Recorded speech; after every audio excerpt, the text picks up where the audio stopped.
Hey guys, it's Psychosis here, and today I thought I'd give you guys another book review. This time I'm just reviewing a trilogy, and that is Last of the Renshai Trilogy by Mickey Zucker Reichert. Which, yeah, and they were originally released in the 90s, and for some reason these books are super obscure, and I don't know why. Like I had to get these off of eBay, and as you can see, they're kind of rough shape. Pretty covers though. See, there's 3 books. There's Last of the Renshai, just book 1, and then The Western Wizard, and then finally there's Child of Thunder. And yeah, as you see, these books are kind of bricks. They kind of are a little long. Each one of these is like a little over 600 pages long. So it's about 1,800-ish pages of just book. But yeah. And as you can see, it's like fantasy with swords and stuff. I love reading fantasy. And yeah, that's why I got it. I saw the YouTuber talking about this book, and he put it in his like top 100 fantasy books all time. And then I just decided to try the series out. But yeah, so today I'm going to be reviewing the trilogy. And yeah, and to start off with, as you can see, the title Last of the Renshai, the titles it kind of hints at, so I should start over. But the book, the Renshai, kind of sounds Asian. I don't know why. It's a weird word, especially in the context of the story. But, so, yeah. So, in this book series, it's set in, like, this fantasy kind of world where it's, like, Norse mythology and stuff is, like, the backdrop. It's kind of cool. It works, actually, but anyways, there's this fictional tribe called the Renshai, and they're, like, master swordsmen. Like, they just live for the sword. Like, all they do is they practice, and most of their words involve, like, sword terms stuff, and like from the time they can hold a sword, they're taught to wield one, and so they're like some of the best sword fighters in the world. But then, because they decide to decapitate enemies in battle, which is like a no-no, because they believe people don't go to Valhalla if they get beheaded or lose limbs in battle, they're considered devils. So then they get exiled to this island. But then one day they decide to just kill them all, and one of the Renshai survives, Rash, which is this guy. He survives. His mom saves his life because she thinks he's part of the prophecy, because it's prophesized that one last Renshai will bring the doom or Ragnarok onto the world. And that's all the first book, and that sets off, and then it fast forwards years later, and he's like a weapons master and stuff. And then he gets paralyzed in the legs due to another character paralyzing him. And yeah, and it's while in the midst of the Great War, because there's hinted at this massive war. And yeah, that's the thing too. There's different factions. So there's northern tribes, which are like your Vikings. Renshai also fit in that category, but they're like outcasts even among their similar peoples. And then there's the Westerners, which more like your standard European people, and they live on like the plains and stuff in the woods, not the cold north like the northern tribes do. And then there's the Easterners, and they're like your more Arabic people. They're like the villains of the story, and so yeah, they're the bad guys in the story. And yeah, and so that's the first book. He gets paralyzed, and then he thinks he's part of a whole like prophecy and stuff, and it's really good. And actually, I should state that this is my favorite book in the trilogy. Like, this book is the best by far, because once you get to like this book, The Western Wizard and Child of Thunder, it starts to slow down. And this book is also really goofy too, because in this book, fantasy world, magic is like barely non-existent. Like, even the wizards, because there's these 4 wizards, the cardinal wizards, and they all oversee regions and make sure everything is in check and balance. And even they can't do spells, like, because even if they do like a little spell, it's like could release too much chaos in the world and throw everything out of whack. So like magic is like non-existent. And then this book is like, screw that, and then it's all magic and stuff, and the gods, Norse gods and stuff. It's really goofy. And plus, it's just, yeah. And then this book is just a slower paced book. But this book is the best one by far. It really kicks off the series, and it's literally the best one. Like, if you were to ever come across these books and you only wanted to read one book, this is the only, I would recommend reading this one. This is the best one by far. And yeah, and the cover's pretty sweet. I always love the cover. It's also my favorite one. He's riding the horse. And then there's a backdrop. It's all weird. But yeah, it's a pretty cool book. And yeah, and another thing I'd like to mention is that there's a lot of point of view changes in this book. This book has a bunch of characters. It's not like crazy insane amount of characters, but it does shift between characters. Like, it'll be mid-chapter, and then the next paragraph, it'll like take a pause, and then it'll shift to another character on the other side of the world or something in these books. And the characters are great for the most part. It's just one of my complaints and why I don't like the other two as much is she kind of forgets about some of the characters, and they're kind of just put on the backside. You start liking the characters from this book, and then it's like, oh, they're not really that important anymore. But it's like, I like those characters. And yeah. Yeah, but yeah, also, yeah, so this book, the series doesn't really have much magic. I should just say that until the third book. And the second book, yeah, it kind of starts dealing with more magic and stuff. More kind of like rules and all laws and all that, because the one wizard is trying to make the one character's champion, Colby, and then like Colby doesn't want to, and then he finds out he's like destined to be a wizard, or was chosen to be the new apprentice. I kind of forgot. It's silly.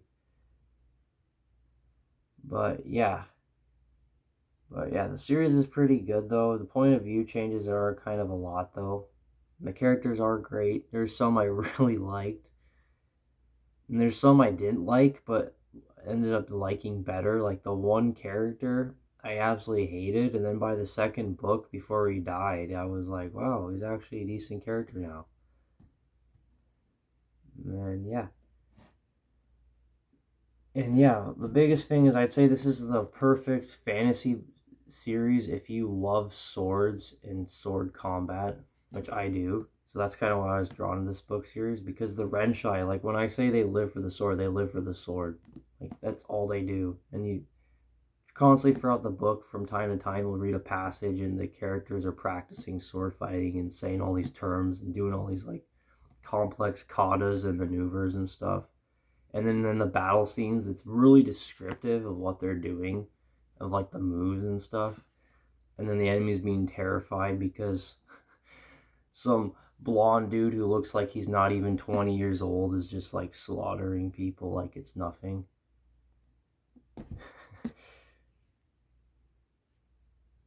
Or something. Or a 70-year-old man who barely seems above 40 years old is just like going God mode on his enemies in battle. It's really funny. And yeah, that's kind of the thing. I don't say too much, though. I don't want to spoil this book if you ever do decide to read these, because I would recommend them. Definitely the perfect book for sword people. People like swords. Like, if you just want to be like, I want to read a fantasy book that's just about swords and combat and focuses more on that than other ones, then this is for you. That's why I was drawn to it. That's why I kept for the series, because this is, yeah, as you can see, this one's a little yellowed, but as you can see, they're kind of like bricks. They're all actually, despite this one seemed the thickest, they're all actually around the same size. And then, yeah, like I said, this is almost like, my bad. Yeah, this right here is almost 1,800. This is like a little over 1,800 pages of book. But it's definitely worth the investment. Just the series kind of dies down in the second and the third book, though. But the first one is definitely like really good, the best by far. And yeah, I guess there are some complaints though with it, because it obviously there's some typos in the book, or the author decided to like change the spelling, like middle of the book, saying a character's name, like flipping words around, letters around, like, or just the odd random typo. And then also towards the end of the series, there's a couple like predictable things as well. And one thing that got spoiled to me, and it kind of, maybe that's why the third book was just kind of not as exciting as I thought it was going to be, because I got it freaking spoiled. I was trying to look up the one sword the character has, seeing if anyone made it or something, and all of a sudden it led me to this tropes page, and they were basically spoiled the freaking ending. But yeah, it kind of sucked. But yeah, I would say though that this one's a little disappointing though. This is my least favorite one in the series. Like, it's good though. Like, they're all good books, but this one was definitely like noticeably the worst. I was just kind of burnt out. Like I said, like, its ending got spoiled to me, and there's some predictable things in this book that happen. And I mean, haven't read too much books, so there's probably a lot of like tropes I missed or something. But and this book the ending was also really predictable, but also kind of fun, because it kind of reminded me of a certain sci-fi series that everyone probably knows. The ending, at least.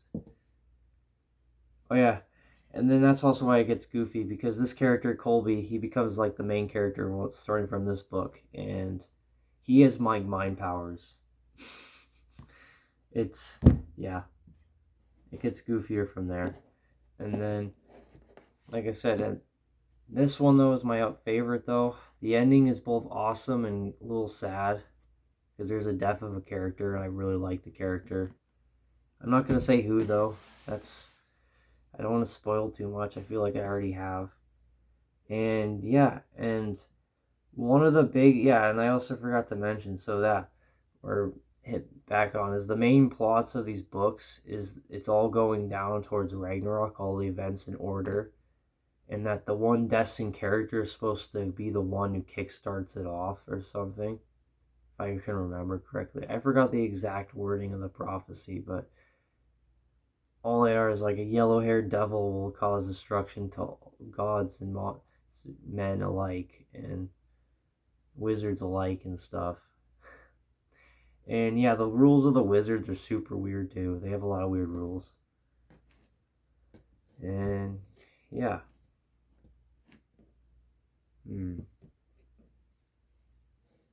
Oh yeah, and then the biggest thing though is, throughout these books, for the second and the third book, there's also another major plot line is the last remaining of the Renshai are trying to like rebuild their tribe, and it's a little easier because it's by the techniques. So the Renshai have their own techniques they use, like they have these like really agilic, complex techniques, and to become a Renshai technically is to know those techniques or be taught those by a Renshai tribes person. But because that the one character Rash taught the girl of the ruler of the town he lived in, so then because of that she became a Renshai, and then they found other people and started, and then in the last book they have like the start of their tribe, which is kind of cool, but it's also a ragtag group and nothing like the original one. But yeah, that's my thoughts on these books. I will say I'll give this series a 9 out of 10. It's really good, but there's just some predictable stuff. And the second and the third book are a little goofy and a little slower than the first book. The first book was definitely the best. The second one is afterwards, believe it or not. I thought it was going to be the worst one, but then this one was like my least favorite, unfortunately. It just gets super in depth with like the magic and stuff and silliness, and I just didn't care for it. And there's just a character and I didn't like. She was a little annoying. I don't think she was intentional, but she was just annoying to me. Yeah, that's my review, guys. I hope you enjoy the review of the trilogy, the Renshai Trilogy, and if you want to read it, definitely try to find it. It's just a little obscure though. And there's 2 more after this, which I'll have to find. I don't know how I'm going to find them. But yeah, I hope you all enjoyed it, and I'll see you all next time. Goodbye.